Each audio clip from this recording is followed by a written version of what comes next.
जी अस्सलाम वालेकुम। आज का जो हमारा एमएस एक्सेल में टॉपिक है वो होम टैब में मौजूद फाइंड एंड सेलेक्ट का ऑप्शन है। इस टूल की हेल्प से हम मदद से हम क्या क्या काम कर सकते हैं और उनमें कौन कौन से ऑप्शन मौजूद हैं, आज इसके बारे में हम पढ़ेंगे। सबसे पहले इसके अंदर जो ऑप्शन है वो है फाइंड का है, उसके बाद रिप्लेस है, उसके बाद गो टू है और उसके अंदर फिर जो है वो गो टू स्पेशल का ऑप्शन अवेलेबल है। पहले जो दो ऑप्शन है वो तो बहुत इजी हैं और जो जो तीसरा ऑप्शन है वो थोड़ा सा लेंथी है, जिसकी वजह से वीडियो भी थोड़ी सी लंबी हो सकती है, लेकिन मैं कोशिश करूँगा कि आपको शॉर्ट टर्म में इसको मैं समझाने की कोशिश करूँ और ज़्यादा वीडियो लंबी ना हो। सबसे पहले जो है ऑप्शन फाइंड। फाइंड का जो ऑप्शन है वो किसी भी वर्ड या वैल्यू को सर्च करने में आपकी हेल्प करता है। फॉर एग्जांपल मैं यहाँ पर जैसे अली लिखता हूँ,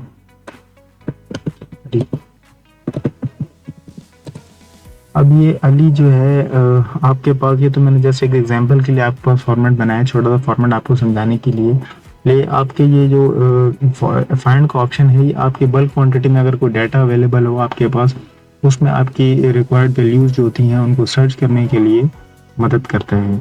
तो आप फॉर एग्जांपल अगर आपके पास कोई बहुत बड़ा डाटा है जिसके अंदर बहुत ज़्यादा नाम है, वैल्यूज़ हैं, तो उसमें आप अपना एक मैनुअली तौर पर ढूंढना बहुत मुश्किल है। तो आपने क्या करना है, यहाँ पर फाइंड के ऑप्शन में आना है।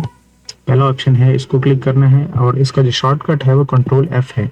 तो आप जैसे ही प्रेस करेंगे तो डायलॉग बॉक्स जो है वो आपके सामने खुल के आ जाएगा। तो आपने करना क्या है, अपना जो जो आप नाम सर्च करना चाह रहे हैं उसको यहाँ पर आपने एंटर करना है और आपने इसको नेक्स्ट फाइंड नेक्स्ट करना है। तो फाइंड नेक्स्ट करेंगे तो ये आपकी जो कर्सर है वो जो आपका वैल्यू है उसके पास ले जाएगा। तो उसके बाद अगर आप चाहते हैं कि कोई दूसरा नाम सर्च करना चाहते हैं, कोई अमाउंट सर्च करना चाहते हैं, फॉर एग्जांपल जैसे 6000, अब 6000 जहाँ जहाँ होगा ये वैल्यू जो कर्सर है वहाँ वहाँ जाता रहेगा। जितने आप दफ़ा क्लिक, जितनी वैल्यूज होंगी आपको उन वैल्यूज की तरफ ले जाएगा। तो इसके बाद जो हमारा ऑप्शन था ये फाइंड का ऑप्शन था, इसका जिसका इस्तेमाल है मैंने आपको बताया। इसके बाद जो है हमारा रिप्लेस का ऑप्शन है। रिप्लेस का ऑप्शन है, आप यहाँ फाइंड एंड सेलेक्ट से भी जाकर ढूंढ सकते हैं और कंट्रोल एच करके भी ढूंढ सकते हैं। इस ऑप्शन की मदद से आप चीज़ें जो है अपनी वैल्यूज़ को फाइंड भी कर सकते हैं और उनको रिप्लेस भी कर सकते हैं। अब फॉर एग्जांपल मैं यहाँ पर अभी कोई नाम अगर सर्च करना चाहता हूँ, उसको रिप्लेस भी करना चाहूँ, तो मैं लिखता हूँ उस्मान और मैं उसको चाहता हूँ उसकी जगह पर आ जाए नोमान। अब उस्मान का जो नाम है वो देखें इस शीट के अंदर यहाँ पर आपको नज़र आ रहा होगा। अब मैं इसकी जगह लिखना चाहता हूँ नोमान। तो अब अगर नोमान लिखना चाहते हैं, सबसे पहले आपको फाइंड वर्ड में जो वर्ड आपको चेंज करना है उसको सर्च करना पड़ेगा और रिप्लेस विद में आपने जाके वो नाम एंटर करना है जो आप रिप्लेस करना चाहते हैं। इसको आप नोमान लिखेंगे और इसको आप रिप्लेस कर देंगे। सबसे पहले फाइंड नेक्स्ट करेंगे, उस्मान पे आएगा और रिप्लेस करेंगे तो वो देखें उसने उस वर्ड को जो है चेंज कर दिया, यहाँ पर नोमान आ गए। तो ये जो है रिप्लेस का ऑप्शन है, इसकी मदद से आप अपनी वैल्यूज़ को आप फिगर्स को भी वैल्यू भी चेंज कर सकते हैं। फॉर एग्जाम्पल 6000 है, आप इसकी जगह लिखना चाहते एंटर करना चाहते हैं 5000, तो ये क्या आएगा 5000 आप एंटर करके इसको रिप्लेस करेंगे तो वहाँ पर देखेंगे अमाउंट जो है 5000 पे चेंज हो गई है।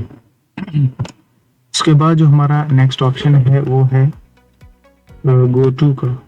गो टू के अंदर जो हमारा इसमें है वो है स्पेशल का ऑप्शन है। गो टू स्पेशल का ऑप्शन आपको जो है वो इसके हवाले से मैं आपको एक ओवर भी छोटा सा दे दूँ। गो टू का स्पेशल का जो ऑप्शन है वो आपको स्पेसिफिक डाटा फॉर्मेटिंग की टाइप को सिलेक्ट करने में जो है वो आपकी मदद करता है और ये जो ऑप्शन है आपको एफिशिएंटली अपने डाटा को मैनेज करने में हेल्प आउट करता है, स्पेशली जब आपके पास जो है वो बल्क क्वांटिटी में लार्ज स्केल में डाटा अवेलेबल हो। अब इसमें जो ऑप्शंस अवेलेबल हैं वो कमेंट है, कांस्टेंट है, तो बीच में कुछ ऑप्शन ब्लैंक्स के भी हैं, ट्रांसपेरेंट भी है। अब इसमें जैसे कमेंट्स वाला ऑप्शन है, अभी कमेंट्स वाला ऑप्शन के इस ऑप्शन के लिए मैंने एक छोटी सी वर्किंग की है। इसमें आपको ये मैंने डाटा बनाया है, ये सिर्फ आपको समझाने के लिए है। आपके पास मुख्तलिफ किस्म का डाटा होगा, ज़रूरी नहीं है इस तरह का ही डाटा अवेलेबल हो, तो वो उसके लिए मैंने ये डाटा तैयार किया है। सबसे पहले जाते हैं गो स्पेशल में, आप यहाँ से भी जा सकते हैं और कंट्रोल जी करेंगे तो भी आप इस ऑप्शन में जाके यहाँ से स्पेशल पे क्लिक कर सकते हैं। सबसे पहले इन ऑप्शन का ओवरव्यू जल्द से जल्द मैं दे दूँ आपको, ताकि आपको आगे समझने में आसानी हो, जो आपके मतलब के ऑप्शन हैं उनको आप समझ सकें। सबसे पहले इसमें ऑप्शन है कमेंट का। कमेंट का ऑप्शन है, अगर आपको वो सेल सेलेक्ट करनी हो, अपनी जो शीट है, बल्क क्वांटिटी जो शीट होगी आपने लार्ज स्केल वाली, उसमें अगर आपने कमेंट वाला ऑप्शन सेलेक्ट करने होंगे तो वो आपको डायरेक्ट जो कर्सर है आपका उस कमेंट वाले ऑप्शन को सिलेक्ट करके बता देगा। उसके बाद जो हमारा अगला ऑप्शन है वो है कांस्टेंट का। ये ऑप्शन उन सेल्स को सिलेक्ट करता है जो स्टैटिकल्स वैल्यूज होती हैं, नंबर, टेक्स्ट, डेट में होती हैं, होल्ड करती हैं। ये जो ऑप्शंस हैं ये फार्मूला वाली वैल्यूज को आइडेंटिफाई नहीं करता है। उसके बाद जो हमारा अगला ऑप्शन है वो फार्मूला का है। उसके अंदर जो है नंबर, टेक्स्ट, लॉजिकल एरर्स हैं जो कि फार्मूला की मदद से होंगे, ये उनको सर्च करता है। इसके बाद हमारे पास जो ब्लैंक्स का ऑप्शन है, आपके जो शीट होंगे उसके अंदर ब्लैंक्स का ऑप्शन होंगे तो उसको सिलेक्ट कर देगा। तो साथ साथ इसकी जो है वो प्रैक्टिकल भी करते हैं, ताकि आपको साथ साथ इसके बारे में समझ में भी आ जाए। सबसे पहले आपको क्या करना है, आपको शीट पे आना है, शीट को सिलेक्ट करना है।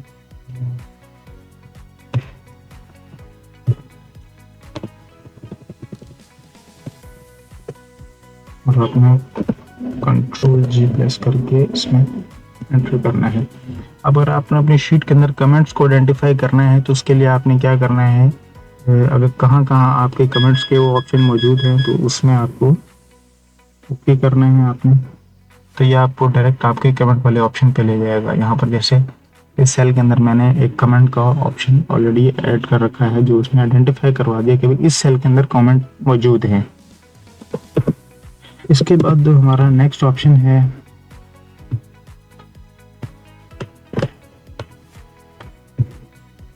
वो है कांस्टेंट का। कांस्टेंट के ऑप्शन के लिए आपको ये कांस्टेंट के अंदर ये 4 सब ऑप्शन मौजूद हैं इसके अंदर। इसके अंदर पहले नंबर है, टेक्स्ट है, लॉजिकल है और एरर्स है। सबसे पहले आपको क्या करना है, कोई भी वैल्यू अप्लाई करने से पहले आपको अपनी शीट जो है जहाँ पर आप डाटा सर्च कर रहे हैं उसको आपने सेलेक्ट करना है। कंट्रोल जी प्रेस करके आपने स्पेशल ऑप्शन में आना है और कांस्टेंट पे क्लिक करना है। इसके अंदर अगर आप नंबर सर्च करना चाहते हैं जिनकी मदद से फार्मूला जो है वो आपकी शीट पे अप्लाई हुआ है, तो उसको आप सेलेक्ट करने में आपकी मदद करेगा। जैसे इस पे नंबर पे क्लिक करेंगे, ओके करेंगे, तो ये वो नंबर बता देगा जो मैनुअली ऐड हुए हैं, उन नंबर्स के बारे में बताएगा। जैसे 1 2 3 जो है ये मैंने मैनुअली ऐड किया है, थ्रू फार्मूला ऐड नहीं हुआ मेरे पास। ये भी मैंने मैनुअली ऐड किया है, ये भी मैनुअली ऐड है, ये भी मैनुअली ऐड है। सब जो नंबर्स हैं ये मैनुअली ऐड है। उसके बाद जो है हमारा ऑप्शन है,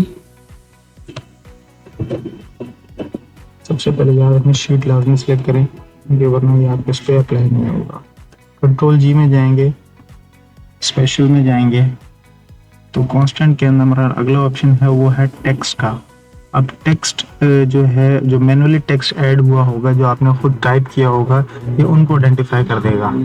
जैसे मैंने ये ऊपर वाली हेडिंग से ये मैनुअली टाइप की हैं, ये गुड, एक्सीलेंट, पेंडिंग, टॉप, ये जो नेम है सारे जो है मैंने मैनुअली टाइप की हैं, तो इन्होंने इस शीट के अंदर उसको आइडेंटिफाई करवा दिया है कि ये जो वर्ड है ये मैनुअली टाइप्ड है। तो ये आपको एक्सेल की इस शीट में वो हेल्प आउट करेगा। उसके बाद जो हमारा नेक्स्ट ऑप्शन है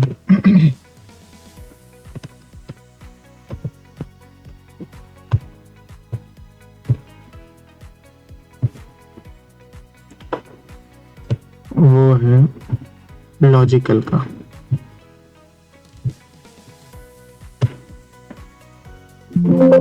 इसमें लॉजिकल टेक्स्ट कोई ऐड नहीं किया मैंने, क्योंकि इसके अंदर मुझे जिन ऑप्शन का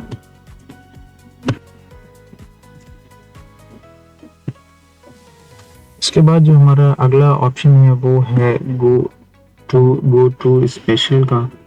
इसके ज़रिए आप मुख्तलिफ किस्म की जो फिगर हैं अपनी शीट के अंदर उनको आइडेंटिफाई करवा सकते हैं। गो टू का ऑप्शन जो है वो एक काफ़ी पावरफुल टूल है, जो आपकी स्पेसिफिक जो टाइप्स हैं उनको जो स्पेसिफिक टाइप का डाटा है उनको क्विकली सेलेक्ट करने में मदद देता है, जिनके अंदर मुख्तलिफ किस्म की चीज़ें हो सकती हैं। फार्मूला ब्लैंक, जैसे कि इसके अंदर फार्मूले में आप देख सकते हैं कि ये चीज़ें जो है बता रही हैं।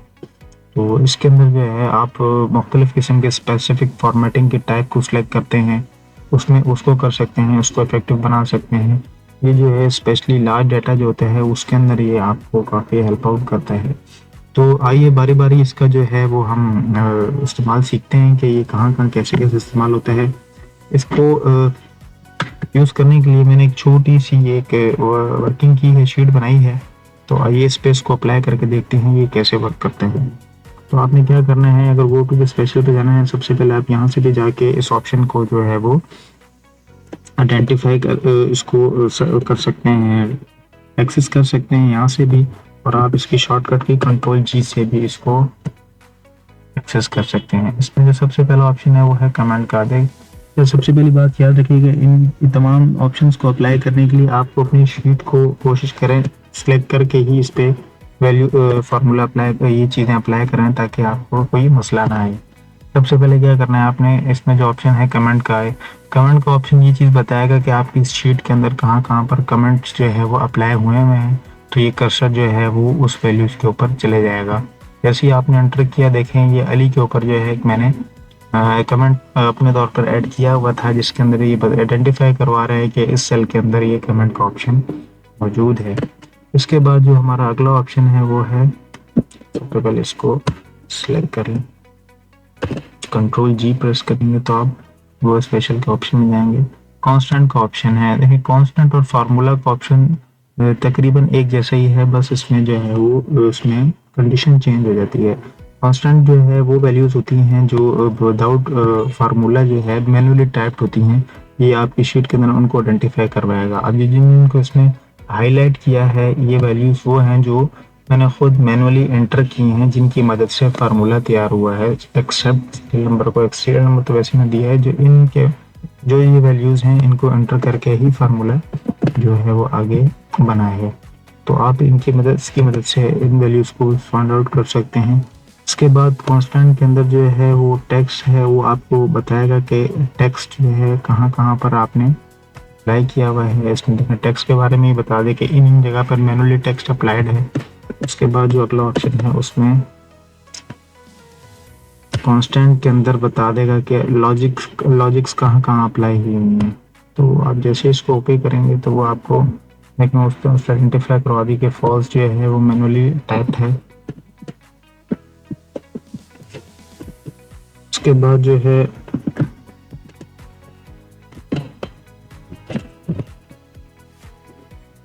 कांस्टेंट के अंदर जो है वो एरर का ऑप्शन बताएगा कि एरर जो मैनुअली कहाँ है वो है वैल्यूज का। देखें इसमें इसको हाईलाइट कर दिया है। इसी तरह ही सेम जो है वो फार्मूले का है, आप देख सकते हैं इसमें जहाँ जहाँ फार्मूले के थ्रू जो है वो नंबर अप्लाई आया होगा तो वो नंबर सेलेक्ट कर देगा कि इन जगह पर फार्मूले के ज़रिए ये वैल्यूज़ जो हैं वो सामने आई हैं, ये उनको हाईलाइट कर देगा। उसके बाद इसी तरह वो टेक्स्ट को कर देगा हाईलाइट।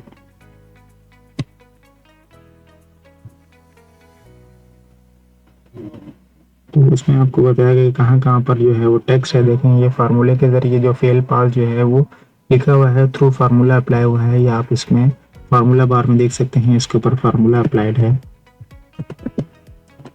उसके बाद इसी तरह जो फार्मूले के ऑप्शन के अंदर लॉजिकल एरर्स होंगे उनके बारे में, सॉरी लॉजिकल फार्मूला जो होंगे उनके बारे में बताया गया। जैसे ट्रू फॉल्स है, आप फार्मूला बार में देख सकते हैं थ्रू फार्मूला जो है वो उस पर अप्लाई हुआ है। तो दोबारा कंट्रोल जी प्रेस करेंगे, स्पेशल में जाएंगे, फार्मूलाज के अंदर जो हमारा लास्ट ऑप्शन है वो एरर्स का बताएगा कि फार्मूला एरर कहाँ कहाँ मौजूद है, वो उसको आइडेंटिफाई कर देगा। जैसे कि इस शीट के अंदर आप सामने देख सकते हैं, ये आपके सामने अपेयर हुआ है। हमारा नेक्स्ट ऑप्शन है वो है ब्लैंक्स का। वो आपकी शीट के अंदर जो ब्लैंक्स होंगे उसको आइडेंटिफाई करेगा। जैसे मेरी शीट के अंदर ये जो रो है ये ब्लैंक थी, आप इसको अगर डिलीट करना चाहें तो यहाँ से राइट क्लिक करेंगे और डिलीट के ऑप्शन में आके इसको डिलीट कर देंगे। उसके बाद जो हमारा नेक्स्ट ऑप्शन है वो है ऑब्जेक्ट क्या है। आप इसको ऑब्जेक्ट पे जैसे ही क्लिक करेंगे आपकी शीट में जहाँ जहाँ पर वो ऑब्जेक्ट होगा उसको आइडेंटिफाई करेगा। जैसे कि मेरी शीट के अंदर ये ऑब्जेक्ट है, देखें उसमें उसको आइडेंटिफाई किया कि ये एक ऑब्जेक्ट है जो मैंने मैनुअली शेप में या तो पिक्चर वगैरह होगी या कोई ऐसी चीज़ होगी जो इस शीट से हट के होगी, इस फार्मूले में फार्मूले के तहत नहीं होगी, तो ये उसको आइडेंटिफाई करवा देगा। उसके बाद जो हमारा नेक्स्ट ऑप्शन है वो है रो डिफरेंस का। रो डिफरेंस के लिए मैंने एक छोटी सी वर्किंग की हुई है। आपने इसको आर्मी को सिलेक्ट करना है, कंट्रोल जी में आके इसको आपने रो डिफरेंस पे जाके इसको ओके करना है। अच्छा, इसके अप्लाई के लिए आपने क्या करना है जी, जैसे फॉर एग्जांपल ये मैंने 2024 और 2025 का एक डाटा मैंने तैयार किया है जिसके अंदर सेल्स के बारे में बेसिकली ये बताया। इसके अंदर ये चीज़ आइडेंटिफाई करेगा कि 2024 में सेल्स कितनी थी और 2025 में सेल कितनी है। अगर तो कोई डिफरेंस होगा तो ये उसको हाईलाइट कर देगा, अगर तो सेम होगा तो ये उसको हाईलाइट नहीं करेगा। फॉर एग्जांपल सबसे पहले आपने सेलेक्ट करना है 2024 की सेल्स को सिलेक्ट करना है और कंट्रोल प्लस करके इस पे कर करके 2025 को सेल्स को आपने सेलेक्ट करने के बाद आपने कंट्रोल जी प्रेस करना है और स्पेशल में जाकर रो डिफरेंस में आप जैसे ही ओके करेंगे तो ये आपको आइडेंटिफाई करवाएगा कहाँ कहाँ पर जो आपकी वैल्यूज़ हैं वो चेंज हुई हैं। लेकिन जैसे 2024 में जो था वो 5000 थी और आज 2024 में 25 में है 8000 रुपये है। 2024 में भी 5000 था, 2025 में 5000। देखें उसने उसको सिलेक्ट नहीं किया, इसने उन वैल्यूज़ को सिलेक्ट किया है जो कि चेंज हो चुकी हैं। 2024 में जिससे यहाँ पर 5000 थी और 2025 में यहाँ पर 9000 है। इसी तरह 24 के अंदर यहाँ पर 8000 थी तो यहाँ पर जो है वो 7000 है। इसी तरह जो दूसरा हमारा है वो भी जो रोज डिफरेंस का है वो भी सेम इसी तरह ही है, जिसने रोज में सिलेक्ट किया है और वो जो है वो कॉलम में सिलेक्ट करेगा। इसके बाद जो हमारा अगला ऑप्शन है वो है प्रेसिडेंस का है। इसका क्या काम होता है बेसिकली, ये वो ग्रुप ऑफ सेल्स को आइडेंटिफाई करता है जिनके ज़रिए फार्मूला अमल में आया होता है, फार्मूला जनरेट होता है। अब जैसे इस पे क्लिक करेंगे आप ओके करेंगे, ये उन वैल्यूज़ को सिलेक्ट करेगा जिनके ज़रिए फार्मूला जो है वो जनरेट हुआ है। फॉर एग्जांपल जैसे ये फेल वाला फार्मूला है, देखें आप क्लिक करेंगे तो ये इन वैल्यूज़ के ज़रिए जनरेट हुआ है। इसी तरह ये पास वाला जो फार्मूला है, जैसे कि उसने पहले इसको हाईलाइट किया था तो वो आइडेंटिफाई करवा रहे हैं कि जो वैल्यूज़ मैनुअली टाइप्ड हैं उनके ज़रिए ही ये फार्मूला जो है वो जनरेट हुआ है। इसी तरह इसका जो अगला ऑप्शन है वो है डिपेंडेंट का, जो इस चीज़ को आइडेंटिफाई करेगा कि फार्मूला कहाँ कहाँ पर अप्लाइड है। जो मैंने पहले बेसिकली ये प्रेसिडेंट्स का ऑपोजिट है कि फॉर एग्जांपल जो मैनुअली जो फिगर्स मैंने डाली थी जिनके ज़रिए फार्मूला जनरेट हुआ था, अब वो उन फार्मूला को ये आइडेंटिफाई करवाएगा जो प्रेसिडेंट्स के ज़रिए जनरेट हुए थे फार्मूले। जैसे कि मैंने पहले आपको बताया था, इसमें सेल्स और टारगेट को ऐड करने के बाद इसने रिजल्ट फेल दिया था, तो उसने सिर्फ इन दो को पहले प्रेसिडेंट्स के अंदर इन दो को सिलेक्ट किया था और अभी जो है इसने इसके अंदर जो है वो फेल वाली वैल्यू को भी सिलेक्ट किया है क्योंकि ये डिपेंडेंट है इनके ऊपर। इसी तरह जो है अभी हमारा गो टू स्पेशल के अंदर दूसरा ऑप्शन जो है वो लास्ट सेल का है। वो बेसिकली आपकी शीट के लास्ट सेल के बारे में आइडेंटिफाई कराएगा, ये आपकी शीट का जो एंड लास्ट सेल है उसके बारे में बताएगा। इसी तरह जो हमारा नेक्स्ट ऑप्शन है वो है विजिबल सेल ओनली। अब विजिबल सेल फॉर एग्जांपल आपकी बहुत जो शीट होती हैं इनमें बहुत सारी वर्किंग होती है जो हाइड होती हैं, जो आपकी जस्ट एक उस काम को करने के लिए जो रफ वर्किंग होती है वो अक्सर आप किसी सेल में करते हैं, किसी कॉलम में करते हैं। अगर फॉर एग्जांपल मैं आपको एक वर्किंग करके बताऊं, अगर यहाँ पर मैं कोई भी XYZ अमाउंट डाल के एंटर करता हूँ और मैं इस वर्किंग के लिए मैंने वर्कआउट किया और उसको मैं बाद में हाइड करता हूँ। अब मैं क्या करता हूँ, इसको मैं जैसे ही सिलेक्ट करके कॉपी करता हूँ इसमें, तो ये क्या होगा कि जो मैंने वैल्यू हाइड की होगी उसको भी सामने लेके आ जाएगा। जैसे मैंने ये देखिए वर्किंग की हुई थी, अगर आप चाहते हैं कि जो मैंने वर्किंग की है वो ना आए और सेम मेरी जो शीट है वो जो हाइड कॉलम को इग्नोर करके पेस्ट हो जाए, तो आपने क्या करना है, यहाँ से ऐसी तरह के वैल्यू सेलेक्ट करें, कंट्रोल जी में जाना है, स्पेशल में जाएंगे और आपने यहाँ पर लिखना है विजिबल ओनली डाटा। उस डाटा को कॉपी करेगा, इसमें फिर आपने कंट्रोल सी करके यहाँ पर जैसे ही कंट्रोल वी करेंगे तो आप देख सकते हैं इसने जो सेम डाटा फॉर्मेट इधर था उसने यहाँ पर भी पेस्ट किया है। कोई ऐसी चीज़ जो एक्स्ट्रा चीज़ यहाँ पर नहीं पेस्ट की, जो इसमें जो आपकी जो सी कॉलम था जो आपने हाइड किया हुआ है इसको कॉपी नहीं किया यहाँ पर। इसी तरह जो हमारा अगला ऑप्शन है वो है कंट्रोल जी प्रेस करके स्पेशल में जाएंगे और वो है कंडीशनल फॉर्मेटिंग। कंडीशनल फॉर्मेट जो है वो मैंने इस वैल्यूज के अंदर इसमें अप्लाई किया हुआ है। ये देखें, ये basically conditional format greater than less than वाला जो अप्लाई होता है उसको आइडेंटिफाई करवा रहा है, जो कि इसके ऊपर मैंने एक वीडियो बनाई है, आप जाके देख सकते हैं मेरे यूट्यूब पेज पे। तो ये उसके जो जहाँ जहाँ पर कंडीशनल फॉर्मेट अप्लाई हुआ होगा ये उन वैल्यूज को हाईलाइट कर देगा कि इन जगह पर जो है वो है कंडीशनल फॉर्मेट जो है वो अप्लाइड है। इसके बाद आती है डाटा वैलिडेशन। डाटा वैलिडेशन क्या चीज़ है? डाटा वैलिडेशन देखें, जैसे मैंने सीरियल नंबर पर डाटा वैलिडेशन हाईलाइट करवाया। डाटा वैलिडेशन बेसिकली यहाँ डाटा में जाकर आप यहाँ से डाटा वैलिडेशन को सिलेक्ट करके अपनी मर्जी के मुताबिक जो है वो डेट्स को बेसिकली ये एक रेंज होती है कि आप फॉर एग्जांपल अगर कहीं पर आप सीरियल नंबर 1 से 8 तक लिखना चाहते हैं और 9 नंबर ऐड नहीं करना चाहते, तो वो क्या करेगा, जैसे ही आप 9 नंबर ऐड करेंगे तो वो उसमें एरर दे देगा। अब जैसे कि मैंने इसमें डेटा वैलिडेशन के अंदर मैंने लिमिट 1 से लेकर 7 तक रखी थी, तो जैसे ही मैं इसको 8 एंटर करूंगा और मैं इसको ओके करूंगा तो वो मुझे ये 8 एंटर नहीं करने देगा। वो बताएगा कि सिर्फ 7 तक ही रिस्ट्रिक्शन है, यूजर ने जो है रिस्ट्रिक्शन रखी हुई है कि ये 7 से आगे वैल्यूज को एंटर नहीं करेगा। तो ये थी आज की हमारी वीडियो। तो उम्मीद करता हूँ आपको बहुत कुछ सीखने को मिला होगा। तो अगर तो आप हमारे चैनल पर नए हैं तो रिक्वेस्ट है आप इसको सब्सक्राइब करें, लाइक करें। तो मिलते हैं अगली वीडियो में, जो कि मैं मुकम्मल तौर पर होम टैब के ऊपर बनाऊंगा, जो कि 1 से 2 घंटे की वीडियो होगी, जिसमें मैं डिटेल में सिखाऊंगा कि ये मुकम्मल तौर पर इन वैल्यूज़ के बारे में कहाँ कहाँ कैसे कैसे अप्लाई करनी है।